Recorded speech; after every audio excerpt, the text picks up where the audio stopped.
Let's make a plant-based blueberry pie right in time for Thanksgiving. Welcome back to the Whole Food Plant-Based Cooking Show, where we make plant-based cooking easy. I'm Jill, and today we're making a blueberry pie, just in time for you to try it out before you use it for your Thanksgiving meal. So we're going to jump right in. I've got my oven preheated on 350 degrees. But before I put these ingredients in the bowl, I want to do a special shout out to two special people, Elizabeth and her 4-year-old little boy, Benjamin. Hi, Benjamin. I hope you're watching the show today.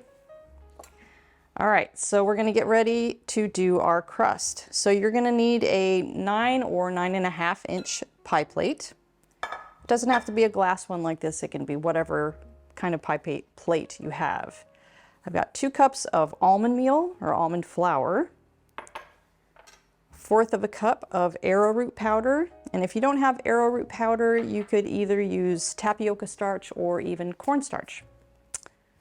1 tablespoon of nutritional yeast, 2 tablespoons of flax meal, and then one other ingredient, but we're gonna mix this up first. We're just gonna stir it all together so that it's all well incorporated into each other.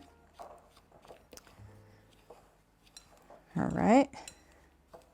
So what is going to make this stick together, instead of using butter or shortening or something like that, which would typically be in a pie crust, we're going to use mashed sweet potato. And this is a white mashed sweet potato. You can use the red ones too, they're fine. I just like to use the white ones because they're a little bit more floury, their flavor is a little bit more neutral, and it's got that color that you want. Otherwise, your crust is going to look a little bit orange like a sweet potato. So to mix it, I'm going to use my pastry cutter. You can just use a spoon or a fork too. I just find that the pastry cutter is kind of nice just to get started, to get that incorporated. And then we'll probably end up just mashing it together with our hands.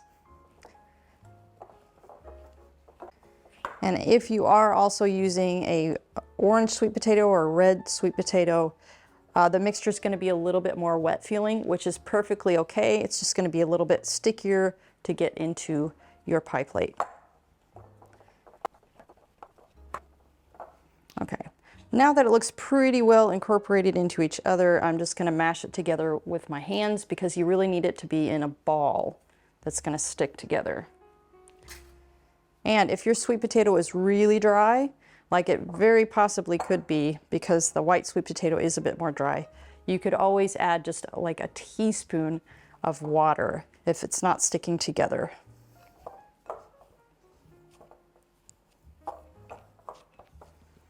Okay, just like this. All right, I'm going to clear these things out, and I'm going to get my rolling pin and some parchment paper so that I can show you how to roll it out. Okay, so I've got 2 pieces of parchment paper here. I'm just going to mash it down with my hands a little bit first, and then I'm going to put the parchment paper over the top. And I'm using parchment paper because the mixture is a bit sticky. If I just use my rolling pin, it would be sticking to the rolling pin, and I don't really want to use any different kinds of flour to keep it off of there because this is a gluten-free crust. And sprinkling more almond meal on there, it won't work because it's kind of a wet type of flour. So when you're rolling out a pie crust, you know, you want to work from the middle out.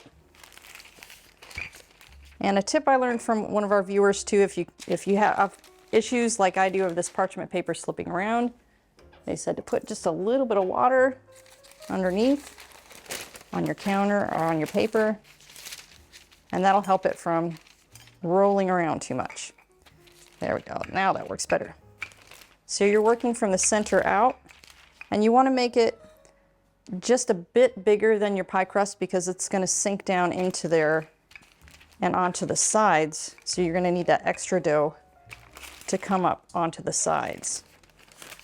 Stick that in there. And you're really wanting to be, you know, pretty consistent thickness. Probably, it's going to be less than a 1/4 inch thick, really. Let's see what it looks like there. Sort of round. But that's easy enough really to just mash with your hands to get it into a more round shape. But that you're going to shape in the pan also. So it doesn't have to be perfect. Just gonna grab some from the edges and put it on the edges that aren't quite as round.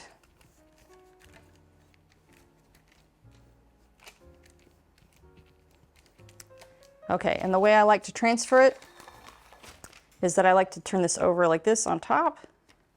Take your parchment, and then you just flip it over. So then it's less likely to break. If you're gonna try to lift it up off of there or fold it like you would do with a regular pie crust, it's just gonna crack and break. So now we're just gonna gently kind of let it fall down into the pan here.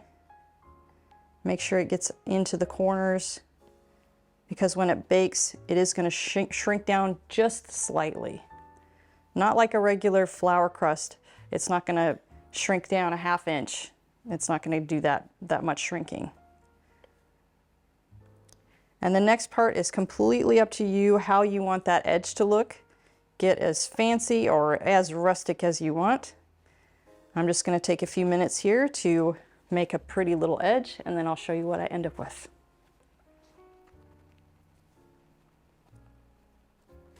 Okay, there, our crust is done just like that. The only thing left to do is you want to take a fork and you want to prick just like 4 little or 5 little holes in the bottom, because as it bakes, it's going to create a little air pocket in there and it needs somewhere to escape to. So my oven is already on 350. We're going to stick it in there for 10 minutes just to kind of seal the surface. While we're waiting for that, I'd like to share some background on our show.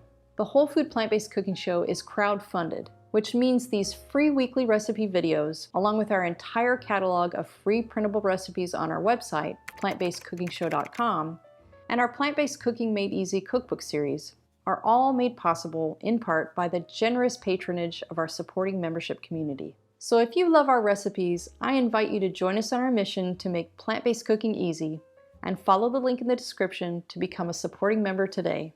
There's no denying the plant-based diet is a nutrient powerhouse, but did you know there are a handful of hard-to-get nutrients even well-crafted diets are often lacking? The latest research suggests that complementing your diet with a few specific vitamins, minerals, and omega-3s will help boost your energy and keep you thriving for the long term. That's why my daily health routine includes Complement Essential. Complement Essential contains the 8 critical nutrients lacking from most plant-based diets in dosages optimized specifically for us. Plus, Complement is completely transparent about ingredient sourcing and third-party testing, publishing the results directly on their website. As a special discount for our viewers, just use code PLANTBASEDEASY at checkout to save 15% off of your order.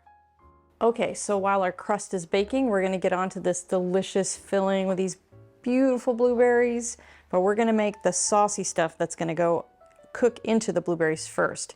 So I have 3/4 cup of dates, pitted dates,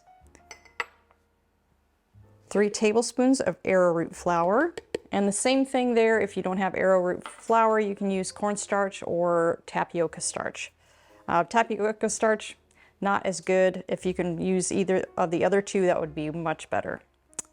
1 teaspoon of vanilla extract, 1/2 teaspoon of cinnamon, a tablespoon of lemon juice, and 3/4 cup of water.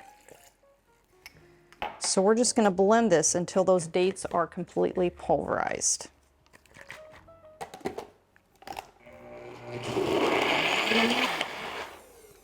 Okay, that's good. So we're just going to add that to our pan here, to our saucepan. And our saucepan's going to be on medium-high heat, or maybe medium heat. High heat, you may end up burning it, so you don't want to burn your blueberries. And this is 5 cups of frozen blueberries. You can use the full-size ones or the wild blueberries, which are much smaller. I just like for pies to use the larger blueberries just because they're so beautiful. I'm going to add that to our pan here. And we're going to cook these together for about between 5 and 10 minutes until the blueberries release a little bit of that juice, and then the juice thickens with that sauce. So now that our crust is done, our blueberries are done, we're gonna make our crumble topping that's going to go on the top of all of that. So I have a half a cup of walnuts here. You could also use almonds. I just really like the flavor and the crumbly texture of the walnuts. I have 3 medjool dates. If you're using deglette, I would go with maybe 4 or 5 deglette dates. And then just a teaspoon of lemon juice just to give it a little brightness and to help it get a little bit more stuck together. Okay, so we're just gonna pulse this until it starts crumbling and kind of sticking together. If you've ever made like an apple crisp or something like that, that's the texture we're going for.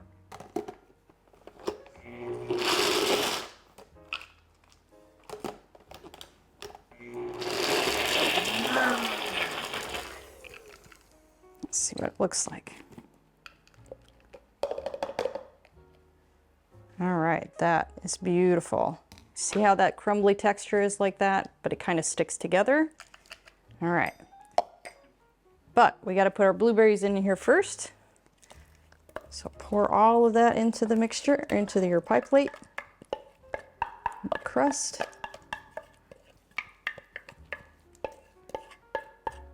Oh, and this hasn't even baked yet. It just smells so delicious. Those blueberries are just perfect. All right, spread them around. There we go. And you're just gonna do the topping. You can either sprinkle it on or you can kind of crumble it on with your hands. And that is gonna give it the most delicious, rich flavor on the top. And the crumble is actually completely optional. If you don't like crumble toppings like this, you could just leave it plain as plain blueberry. But I think this just gives it another level of deliciousness. Okay, so our oven is still on 350 degrees. So we're gonna pop it back in there. We're gonna start at 35 minutes. We're gonna check it then and make sure that it's all nice and brown and golden. If it's not really, nice and brown, the walnut mixture, I would leave it in for another 5 minutes. All right, guys, it is out of the oven. Come on in and take a look. Beautiful golden brown, smells amazing, but it's super piping hot. So I'm gonna let it cool on the countertop for 15 to 20 minutes. Then I'm gonna put it in the fridge for a few hours just to let that get really nice and set up so that when you take that first slice of pie out, it doesn't just collapse on you. That's the best thing. So after that's cooled off, I'll meet you at the table for a taste. Okay, it is time to taste test this pie. Let's see, let's get it out of here. It's always so nerve-wracking getting out that first piece, right? But it has cooled. Oh, look at that. Beautiful. And you need to check out our new design for our aprons too. This will be available on our website. But let's get a taste here. Oh, yum.